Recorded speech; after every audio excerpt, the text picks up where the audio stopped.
Welcome back to my channel Manoj sir coaching Bhabanipur.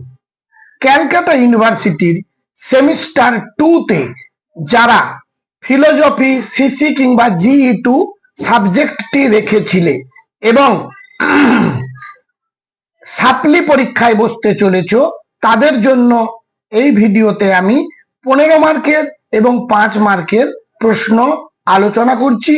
অতি অবশ্যই এগুলোর মধ্যে তোমরা কমন পাবেই পাবে, অন্য কোনো প্রশ্ন পড়ার কোনো দরকার নেই।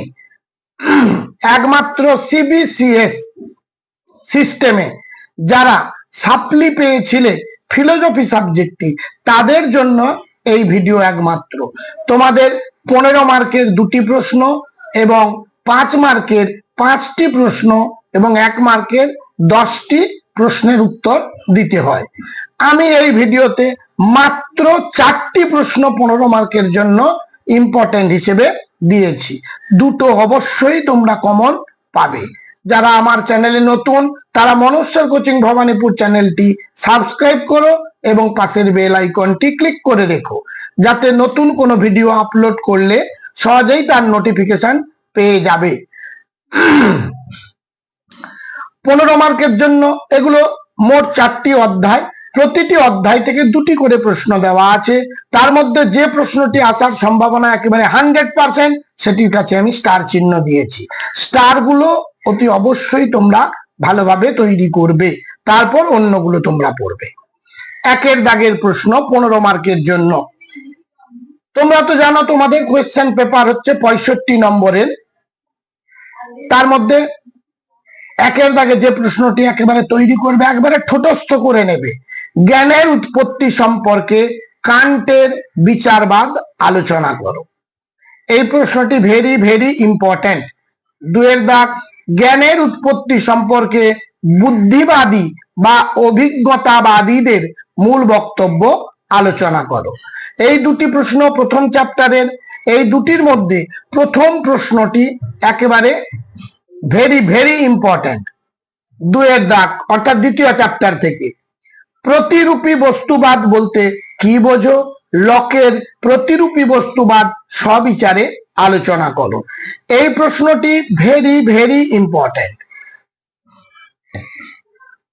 4 দাগ, আত্মগত ভাববাদ বলতে কি বোঝো? বার্কলের আত্মগত ভাববাদ সবিচারে আলোচনা করো। দ্বিতীয় চ্যাপ্টার থেকে এই 2টি মাত্র প্রশ্ন, তার মধ্যে প্রথম প্রশ্নটি ভেরি ভেরি ইম্পর্টেন্ট। পরবর্তী 3 নম্বর চ্যাপ্টার থেকে কার্যকারণ সম্পর্কে হিউমের সতত সংযোগ তত্ত্ব সবিচারে আলোচনা করো। এই প্রশ্নটি ভেরি ভেরি ইম্পর্টেন্ট। 6 দাগের প্রশ্ন, কার্যকারণ সম্বন্ধে প্রসক্তি সম্বন্ধ বা অনিবার্য সম্বন্ধ আলোচনা করো। 2টি প্রশ্নের মধ্যে প্রথম প্রশ্নটি অর্থাৎ 5 দাগের প্রশ্নটি অধিকতর 6 দাগের থেকে বেশি ইম্পর্টেন্ট। লাস্ট চ্যাপ্টার অর্থাৎ 4 নম্বর চ্যাপ্টার থেকে 2টি প্রশ্ন দিয়েছি, তার মধ্যে প্রথম প্রশ্নটি একেবারে ভেরি ভেরি ইম্পর্টেন্ট। দেহ ও মন সম্বন্ধে সমান্তরালবাদ বা সহচরবাদ বা স্পিনোজার মতবাদ সবিচারে আলোচনা করো। এবং 8 দাগের লাস্ট প্রশ্ন, দেহ ও মনের সম্বন্ধ সম্পর্কে ডেকার্তের মত বা ক্রিয়া প্রতিক্রিয়াবাদ আলোচনা করো। 7 এবং 8 মধ্যে 8 তুলনায় 7 অধিকতর অনেক বেশি ইম্পর্টেন্ট প্রশ্ন পরীক্ষায় আসার জন্য তোমাদের। তাহলে আমরা 4টি চ্যাপ্টার থেকে মাত্র স্টার চিহ্ন হিসেবে 4টি একেবারে ঠোঁটস্থ করব, তারপর সময় থাকলে অন্যগুলো দেখে নেবে।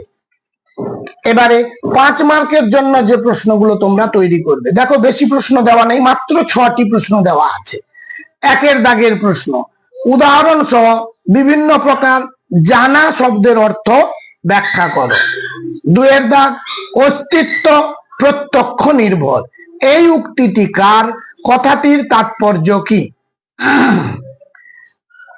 3 দাগের প্রশ্ন, সরল বস্তুবাদ ও প্রতিরূপী বস্তুবাদের মধ্যে পার্থক্য লেখো। 4 দাগ, হিউম কিভাবে মুদ্রণ ও ধারণার মধ্যে পার্থক্য করেছেন। 5 দাগ, ডেকার্তকে অনুসরণ করে মন ও জড়দ্রব্য বিষয়ে দ্বৈতবাদ ব্যাখ্যা করো। 6 দাগের প্রশ্ন, কারণ কার্য সম্বন্ধ সম্পর্কে প্রসক্তি তত্ত্ব সংক্ষেপে ব্যাখ্যা করো। মাত্র এই 6টি প্রশ্ন শেষ মুহূর্তের পরীক্ষার জন্য।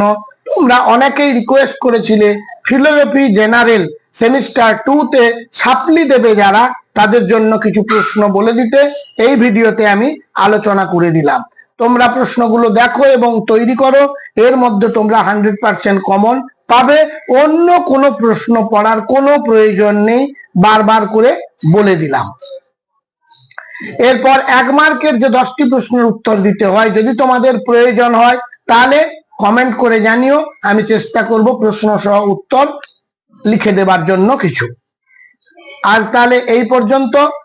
এরপর তোমাদের পলিটিক্যাল সায়েন্স, বাংলা, তারপর হিস্ট্রি,